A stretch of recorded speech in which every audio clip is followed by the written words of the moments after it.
Welcome back to the Who's at the Gates podcast. I, of course, am your host, KC Phoenix. And when I tell you that this episode would have been so boring today if it had not been for the tremendous talent that they put forth in front of us. And I can't discuss this amazing episode, this wonderful musical evening that we're giving you, without the woman who can't even keep a straight face. Okay, I gotta get this out. I'm gonna try to get it. I broke character. All right, let me take it back. I'm thinking of a what was it? It was something. I think that was when I was on the set with Sigourney Weaver, and like she broke character for a second. And it was so funny because I'll tell you that story later. Anyways, all right, let's go ahead and get back to this. So yes, I can't cover this without the woman who turned down the female lead in a movie called The Roofman with Channing Tatum. The movie based on a true story of a man living inside of Toys R Us. When her agent asked her, "Why won't you take this role of a lifetime?" Diana said, "Because the story took place in the Toys R Us and not a Costco. And she believes in brand loyalty."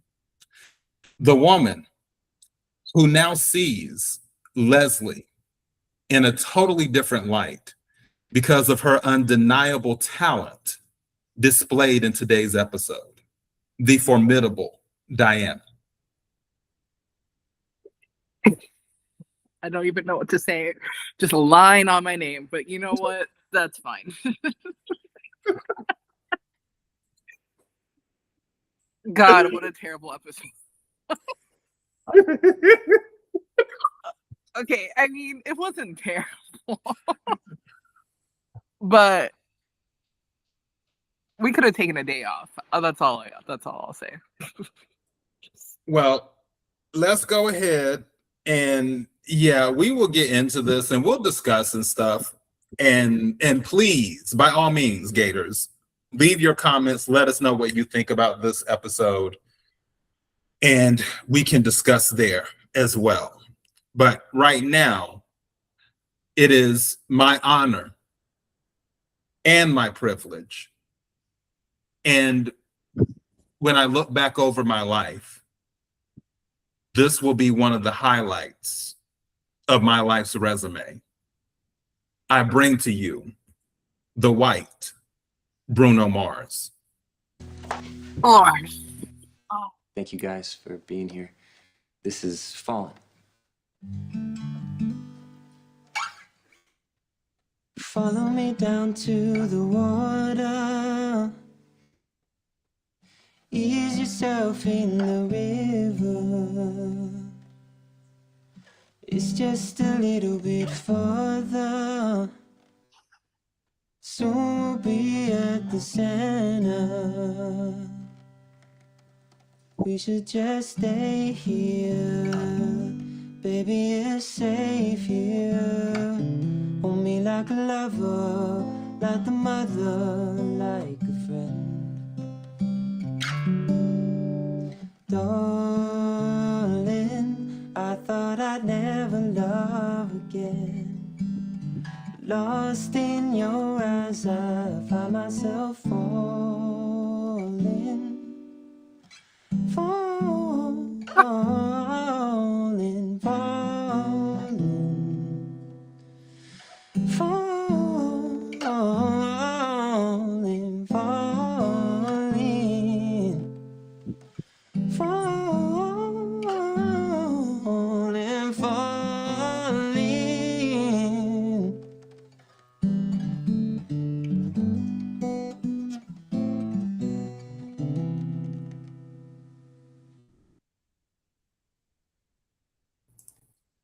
When I tell you, Oh my God.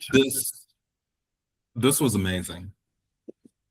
When he was playing that and singing it, I really felt like I was there. I was like, and I was seeing that look on Deanna's face, and I was like, okay, I get it.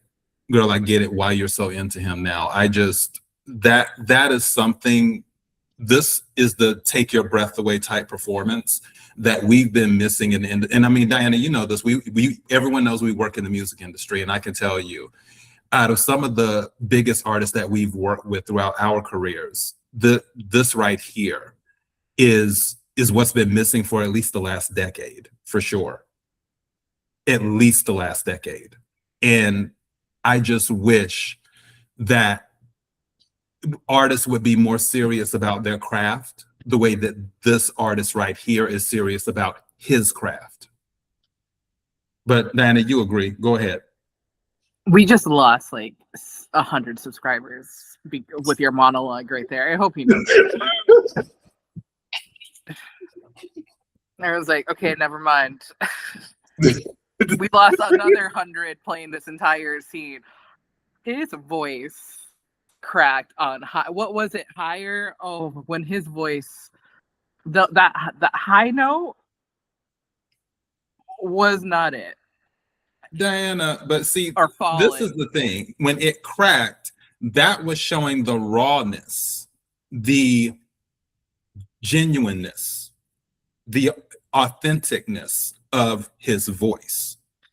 That was an organic performance. Okay, you and Deanna need to go see someone, take some medication, because you both of you guys need help. I'm just gonna be mean right now. I don't care. I was debating, I watched Recap Monty's, take on this, and she took the high road. She just said, "Here's Noah," and left it at that. And I was like, you know what? How classy. But I can't, I think I rewatched the scene 4 times just to give it a shot. And I don't care anymore. Out of all the talented people on this cast, all of the actors and actresses are triple threats. They can act, they can dance, they can sing. And it's such a talent heavy cast, and I don't really follow their personal lives like that. I just here and there when I see it just on social media, little updates and stuff like that. All of all the actresses and Danny's family, so Danny, Naomi, Chelsea, beautiful voices, just angelic. Madison, the actress that plays Madison, she just came out with a song recently. It was great. It was a bop. I listened to that a few times. Clifton Davis. I think it's a war crime, to be quite honest, to let him listen to this. That's how I felt. And so you're telling me all of this cast, and you have the audacity to put this founding member of the AARP try to seduce Deanna with his voice cracking, and we're all supposed to be like, oh yeah, we believe the storyline. He's gonna become a musician. He's gonna make it big. I hate it because it's everyone's got to eat. Glad that the actor got this role. I just think if they really wanted him, they should have cast him in something else. Don't make him sing in front of me again. Do not make him sing in front of Clifton Davis again. They should have just done something. Why was it this? It could have been reworked. It could have been something completely different. And I'm just mad that this is what we're getting. Well, in their defense, yeah, please.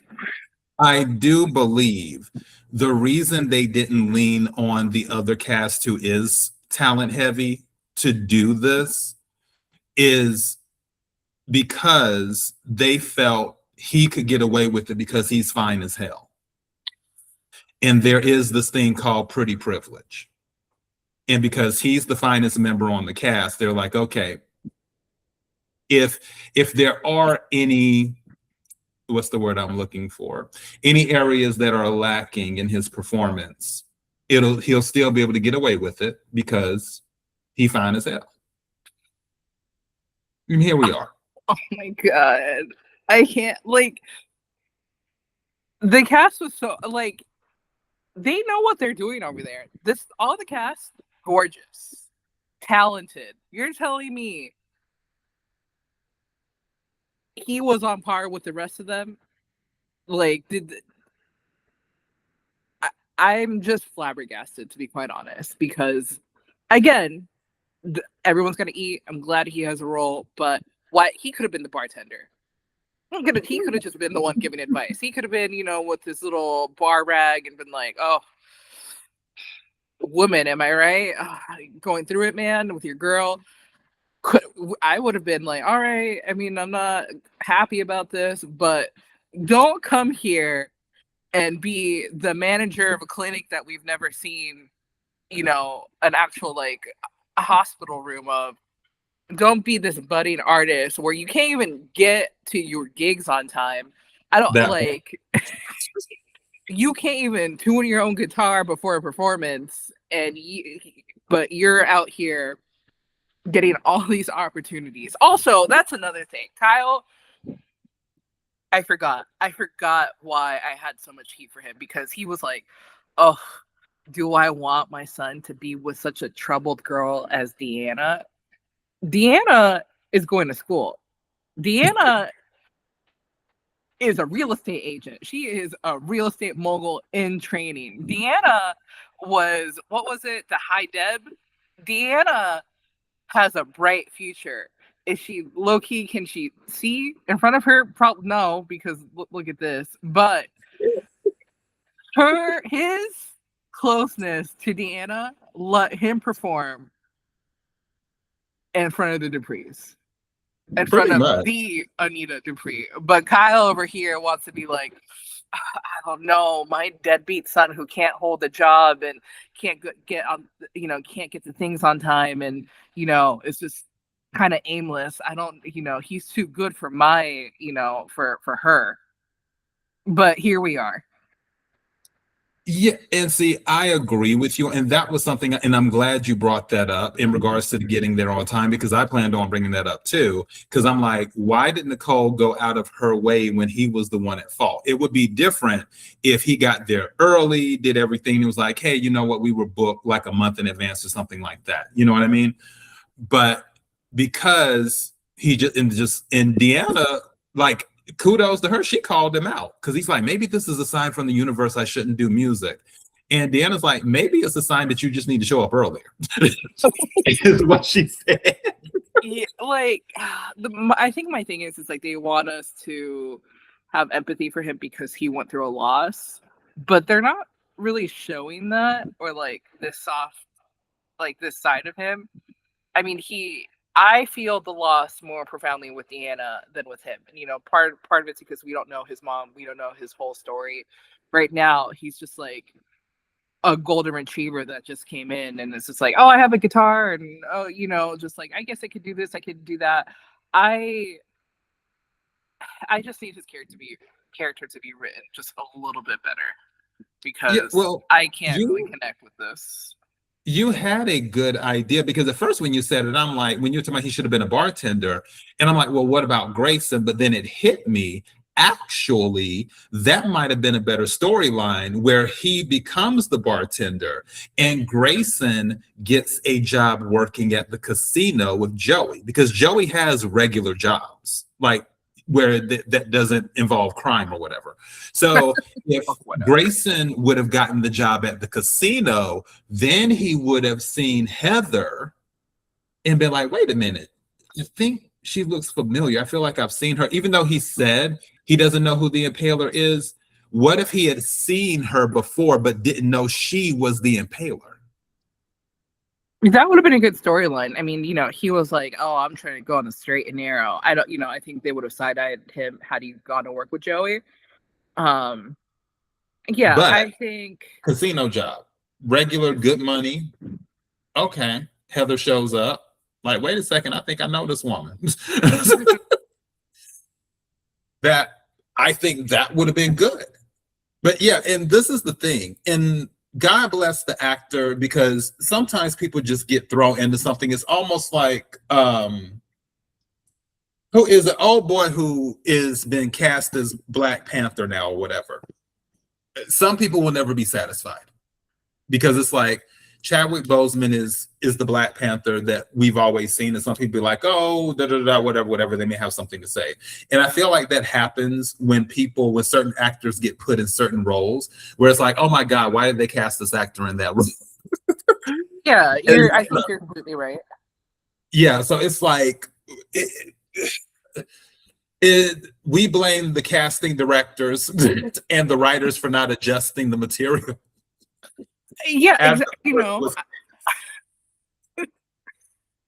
I don't want him to get fired. I want people to have a job, but you're like I said, just we could have found a different role. It didn't have to be this. It didn't have to be you playing early 20s guitar heartthrob rock star, because it's not that. It could have been. Where's that boy from Euphoria? Or that man? He was. I think his name's Dominic. I don't know if you ever watched Euphoria, but there was a scene where he was also just singing and playing the guitar, and it lasted a little bit too long. I would have preferred that. Let's just. Well, with that being said, and again, we're jumping around here in these scenes. We're about to go to my favorite out of the two musical performances here. And wow, I thought you were going to save the best for last. It is the best for last. Oh, okay. Because right now, where is it at? 35:01. Get that going. Hold on. Okay, that works too. So I'm glad about this. This is amazing. I didn't even know she was this talented when it came to singing. Like, I didn't know she could sing. But this right here is the Black Marilyn Monroe, is what we have. So let's get into this scene. So, I feel more comfortable expressing this through music.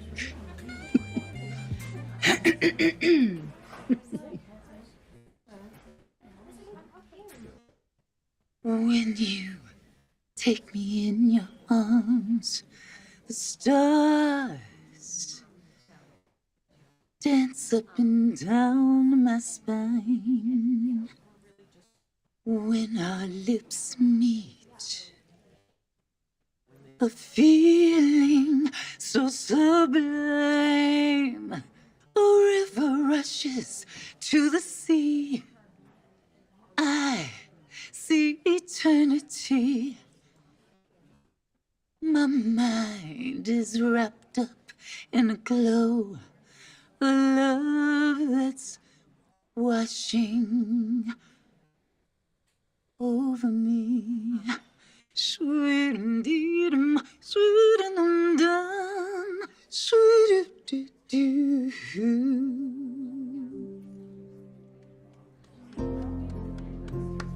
Leslie Thomas.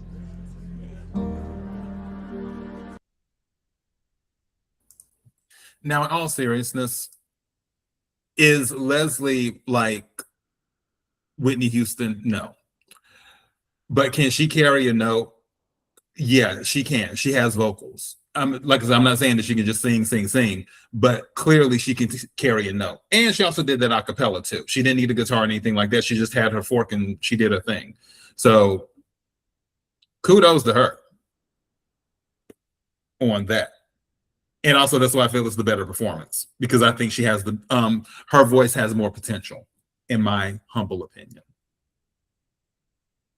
So yeah, the Black Marilyn Monroe, because it gives me breathy the way she was singing.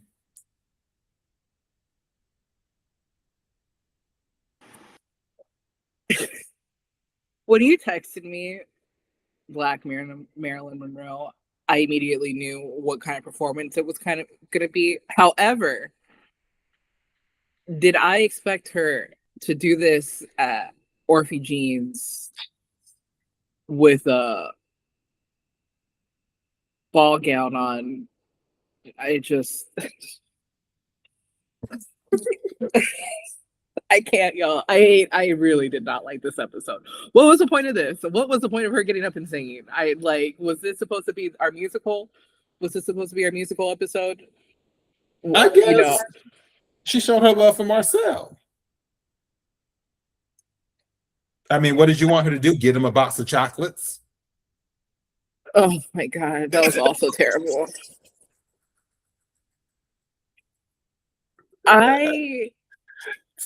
This show does not do romance well, is what I'm realizing right now. Just like, I do not want any of these relationships. I don't want to be treated. I don't want to be taken on a boat. I don't want to be taken out to Orphey Gene's for my nice night out. I don't want this. Diana said, "May this love never find me." The problem is that the love that's finding me, I think me and Vanessa, we're fighting the same battles. So again, I'm realizing this show does not do romance well. I don't want no gas station mac and cheese. I don't want to get it on in a hospital bed. I don't want my man to cheat on me. I don't want to cheat on my man. There's just a lot.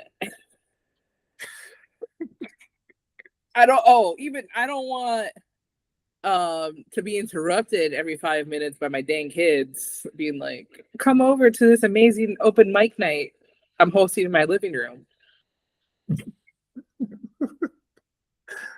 Well, I mean, at least now we know if Nicole's living room isn't available, Orphey Gene's always has a spot available. I think I would probably put that in my Yelp review. Be like, I don't know, people be doing the most here.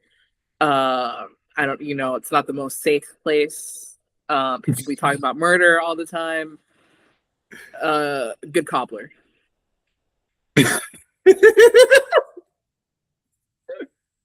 My word. Well, I love Leslie's performance. It was the heart of it. And we will actually save that for last, why she did that performance, because again, we're skipping around, but we wanted to bring you the musical evening first and get our best scenes done out the way with the amazing Noah and Leslie. Now we can go to a steal of whatever the hell this was supposed to be. I still don't know, because I'm trying to process, like, okay, why did we do this little thing? Because you're saying why you did it, but it's still not making sense to me. So let's get that going. That works. I guess not as good of a shot as the other one, but we'll run with it. Diana, this one was your favorite scene, so I'm gonna let you speak on it. Look, they had the cola there. That's why it was my favorite scene. Yeah, can't afford regular Coca-Cola. I also didn't understand the point of the scene. If someone with more grace and patience than me can care to explain why we had this scene, I am opening to listening. I'm open to change my opinion, but I'm like, we're having a celebration because you don't get to go on vacation. Like, that's the celebration. Like, I don't need to be involved in this.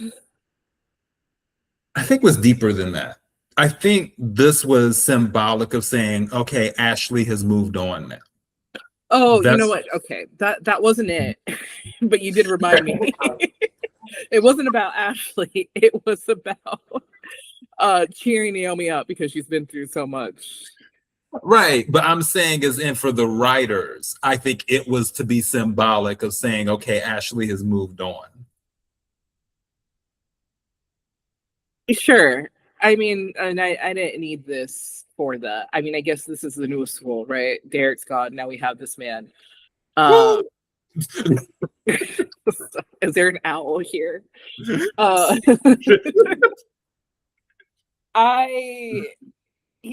I'm just like, this is what we spent our budget on, people. We had to get Ashley's, bedroom set up again. Yeah, I don't know. I don't think I needed this either. I need to see Bill on with his, just dying. But we get this. Well, that's been the whole thing. And that's why low key I've checked out on certain things because I've looked at this and I'm just like, okay, it looks like Bill is getting out. I don't know if he's getting out the hospital or if he's already out the hospital. That's the whole thing. And I don't think he's out. He made demands, but that was it. Yeah, let's jump to that scene right quick because hold on, where does it? Okay, 425. All right, we're going reaching back. There we go. This part is where Monica, we found her again, everyone. We found her. This is where Monica is talking to Ashley and Shanice about what went down. Naomi overhears it. And yeah, here we are. I hope you're not upset with Ashley and Shanice. They were just doing their jobs. I will hear what Mr. Hamilton has to say, and then decide if disciplinary measures are needed. If you two get in trouble over this, I promise I'll go to my grandfather. He can make Dad and Haley's complaint go away. They need me in physical therapy. Do you want me to stick around? No, we've got it covered. Have a good night. Bye. Okay, so this is pretty much as I said it would happen, because when we were talking about this where Bill is doing the complaint, I'm like, well, if he does complain, Monica will side with Shanice more than likely. And then if he decides to take it even higher, Vernon's on the board. So then Vernon won't side with Bill. And yeah, and I mentioned Naomi too, not siding with Bill. So I was like, what can happen to them? And here we go. Naomi says it pretty much like I said it yesterday. So we have that. Bill's complaint is not going anywhere. And as it should not, because Haley did violate hospital policy and she needed to be kicked out the room, even though we know what she was trying to do. And like I said yesterday, at this point with Haley and Bill, it's like Coyote and Roadrunner, where she keeps on setting all these traps and Bill keeps running circles around them. And it's not even like Bill is intentionally doing it. It's just one of those things where, like the old saying goes, God watches over fools, drunks, and babies. Bill might 2 or 3. Or it's like Leslie said, she said only the good die young. I wish we could have seen the conversation she had with Bill. Again, we could have swapped out the fiesta scene for that, I think. Because again, that scene did nothing for me. But again, I would have really loved to see how they would have handled that. And Monica being like, in this hospital we only show PDA in front of the patients, only the nurses can do that. You have to be behind a laptop to show PDA around here, sir. Or you can only act a fool if your name is Leslie. Other than that, no, sir. I feel like they don't really have a leg to stand on in terms of the PDA, considering, Yeah, all the stuff that's been happening in the hospital and offices and whatnot. So yeah, I can see that. Oh, good Lord. All right, let's go to this scene. We're just doing a still of this and I don't know where this came from. Again, I feel like we were filling space is what we were doing. I understand that Joey has been a mentor to Izaiah, like we've already established that, but now we've taken it to another level where Joey is saying he kind of looked at Izaiah as his son and in a way part of his legacy that he's left behind. And I'm just like, wow, this was a very deep relationship that we didn't know anything about. But what exactly happened? And then Izaiah was jacking cars and stuff. Okay, sir. But we need the backstory is what we need. This is one where I want to know more of how Joey and Izaiah were able to keep this connection secret for all of these years, and Izaiah is in a family of detectives and police chiefs? I don't know. Yeah, I mean, I did not like the scene either. I didn't see how we got here.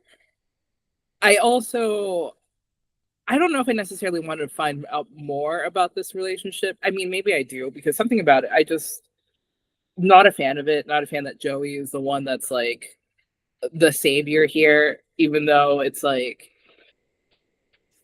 Izaiah didn't really need saving. His family was just like, hey, behave, don't act out.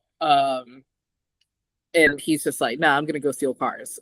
Based off of this scene, that just seems to be the conversation. So I was not a fan of this. Really don't like the way that they're humanizing Joey, because again, he is supposedly a really bad guy, but here we are, where we're supposed to be like, oh wow, he's basically like the founder of the Big Brother Big Sister program. It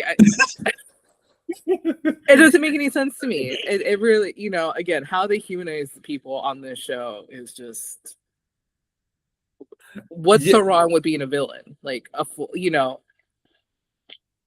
Well, I think that's more of a trend too, because especially over, I'd probably say the last 10 years or so, maybe a little bit longer, it's been a thing of the villain origin story. Like, how did the villain become a villain? And that's more empathizing with them, which some of those stories are really good, by the way. I just don't see where we're going with it. And what I mean by that is, did we even have to have a scene with Joey? Like, he has his hands full with Heather. In my opinion, that's kind of enough right now. So we could have low key, I would have rather seen something maybe with Samantha. Like, how is she navigating things right now? Because her brother's moving out the house and she'll be the only one in the house. And of course, like, she's enjoying it because she's getting more space and things like that. But it's like, okay, well, how are you operating, or how are you planning to operate now that your brother won't be around? Yeah, or, this whole teasing with Kat with her podcast, that would have also been fine. Anita and the Articulates, or her getting her groove back with singing, even though I guess we were going to get that with Noah, God help us. This wasn't needed. In my opinion, I get it. They're probably just, they need filler. They're filming the show, or they're airing the show 5 days a week, but there's just so much that they could do, and this is what we get. Yeah, I was literally about to say the same thing. It's like, but there's plenty of stuff that they can work with. They're just picking the wrong things. So yeah, Diana, we're in agreement on this one. Let's get to this last scene right quick and find out why Leslie did her solo. Let's see, 2111. Okay, wait a minute. All right, let's go. They asked me to step it up, and I am. You, me, Sheila. That's a pretty kinky threesome, right? Yeah. I appreciate the gesture, Marcel. But I can't believe you asked me to live on your boat. You'll enjoy it. I mean, I love it. Oh, I know you do. And I know how special it is to you that you share the Sheila with me. But baby, I'm not boat people, okay? And living with the catfish just does not cut it with me. just give it a chance. I mean, let's take a short trip, test out your sea legs. Forget I asked.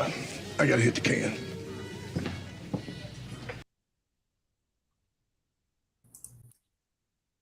And this is where Eva, goes there and is like, hey, you're turning down a sure thing for something that'll never happen.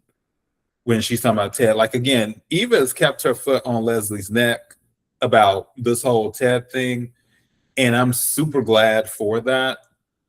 Also, I'm not exactly thrilled about Leslie being with Marcel, if I'm being completely honest, because I don't feel like Marcel is the one for Leslie. It's cute that he is trying to step up, but I still feel that he's not a great match for her. I think he's good for a friends with benefits situation, but anything outside of that or anything more evolved or serious, I wouldn't take him too seriously. He just doesn't seem like the type that would be great for commitment. Oh my God. I mean, that's what Darlene was trying to say, but you had so many bad things to say. No. Darlene was talking about Leslie and talking about how his wife is living her best life right now. Correct, Again. because this man can't commit, clearly. So you and Darlene pretty much on in agreement with that. I think he was meant to like soften her up or be like, distract her and stuff like that. Yeah, you're right. I don't mind him for that, just like just something to take her mind off, something to entertain her. I don't know, something so she doesn't get bored. Someone so she doesn't get bored. But long term, I mean, I guess I don't hate it. I don't know, but it's just funny because you're basically like, he was like, take what you can get. And I'm like, I don't know, Leslie, should he settle? Ted's looking kind of good, isn't he? No, I mean, like I said, he's good for just like, if you want to go out on a date from time to time, great. If you want to roll around in the sack, great. But this, we're committing and, you should move in on my boat, and nah, let's not take it that far.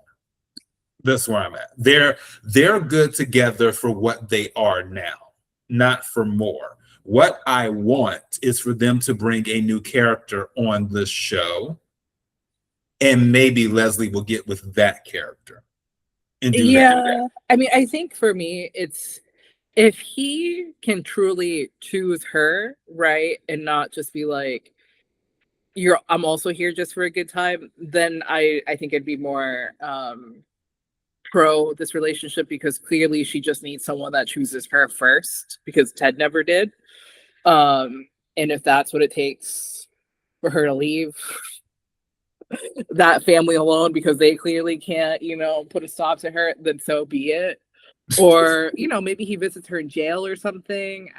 The possibilities are all there. Or he breaks her out of jail. Who knows? We went through this episode pretty quickly because, again, there were other things we could have covered, but honestly, Gators, we're just watching the show. There isn't, at least not for me, there isn't anything that's really just jumping out at me in this episode where I'm like, oh my God, it was so amazing. Besides the musical performances, those were awesome. Outside of that, I'm just like, okay, here we are. Agreed. I mean, again, I'm trying to have some grace because, they have to film a lot of episodes. They have to, they have to write a lot of scripts, but this was, maybe we could have worked on this a little bit more. Yeah, I'm just curious what people are thinking. I need to start checking the viewership to see. As a matter of fact, hold on. Let's do this right quick. Give me 1 second. I'm gonna share. One moment. And yeah, I think, do I have this? Okay, give me 1 second.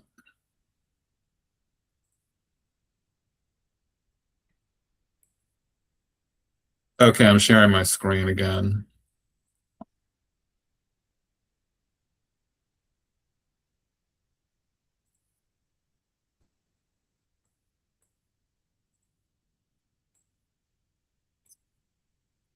Okay, Elise, quick question. Oh my God. To keep up with Beyond the Gates viewership? Let me double check that. Beyond the Gate. Yeah, okay. I can stay on top of Beyond the Gates.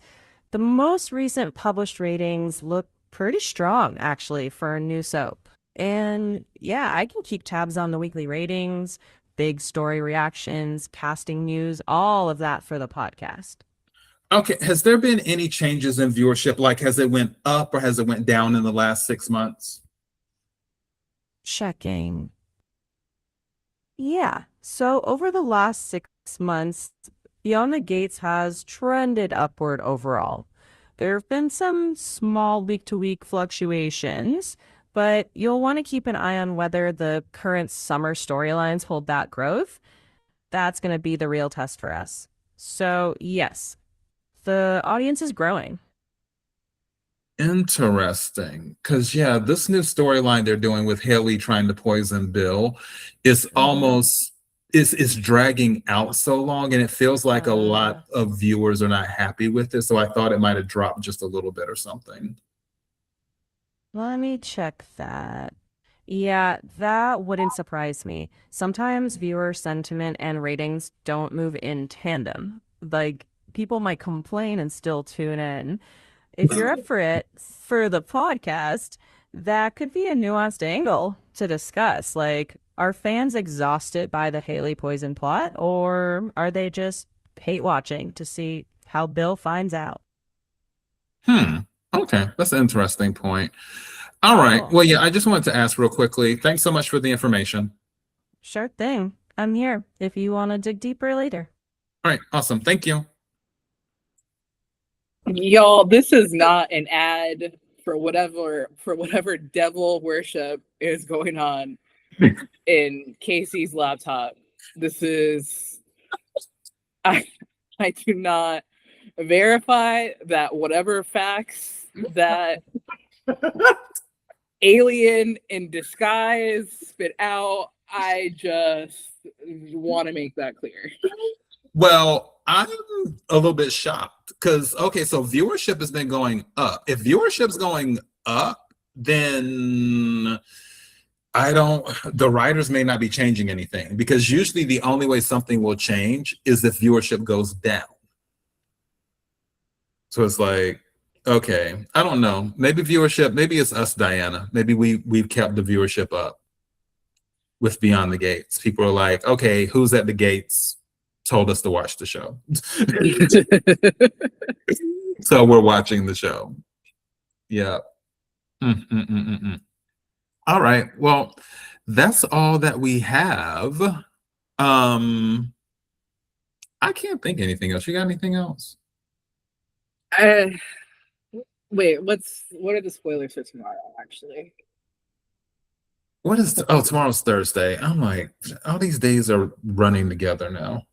Yeah, I'm still waiting for what's her face to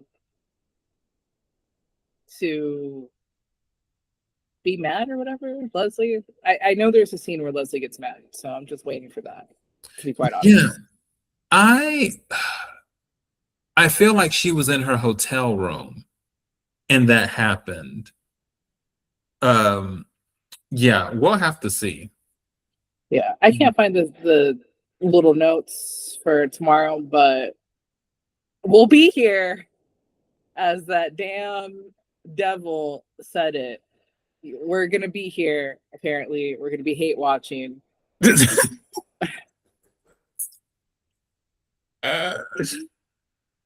Yeah, it is what it is. Gators, thank you so much if you made it this far. We always appreciate those who make it to the end. And if you have anything, leave it in the comments, which I will answer some comments because there's been a few that haven't been answered yet. So I'll get to that, or either Diana will, I guess, or both of us will. Who knows? But we'll get to the comments, make sure those are answered, and throw our thoughts out on some things. And yeah, that's all I got. Until next time. Bye.